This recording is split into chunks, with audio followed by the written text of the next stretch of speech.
ભાઈ અમને સૌથી વધુ તબલ કઈ પડે ખબર? જ્યાં આ માંડવ્યુંમાં કપાહુમાં પાણી ચાલુ કરવાના થાય ને તઈ કિમે કીધા હરારો જ ના થાય લે. હજી લાઈન બાઈન બધું પાથરી લીધું હોય ને તા એકાદું વાક્યું ઘટતું હોય, જ્યાં વાક્યું પુગાડીને તા એકાદો લાઈન નો કટકો ઘટતો હોય, જ્યાં ઈ બધું કરી લઈને તા વરી ક્યાંક હે ને સીંડી હોય ત્યાંથી પાણી નીકળતું હોય. વરી બાપા ફોન કરે ગામમાં જ ભીખાની દુકાનની સાયકલ ટીબ લઈ આવતા જાતા. વરી ટીબ લઈને ઘેર પૂગીને તા વરી હે ને ટાટર ભરી જાય. વરી ટાટર લેવા જાય ગામમાં, વરી ટાટર નો હરાડો ને બધું કરી લઈને કે હવે એમ થાય કે હવે હાલો ચાલુ થઈ જાય. તાતા પાવડા નાથો ભાંગી જાય.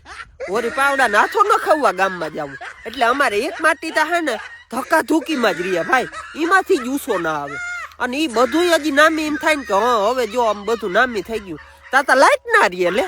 આ લાઈટ વાળાને ખસડીને અમને કેમ ખબર પડી જતી હોય? જ્યાં આપણે કપાહુમાં માંડવ્યુંમાં પાણી ચાલુ કરીને તોય જ ગરકા માર્યા રાખે ભાઈ. એક જણાને ટાટાઈ બેહાડવો પડે ભાઈ. તઈ તા એમ થાય કે ખરેખર હાવ ઓ લાંબી ના થઈ રહી ભાઈ. કિમાય કીધા ભેરું જ ના થાય લે, હાવ ઈવા લાંબી ના થઈ રહી હો.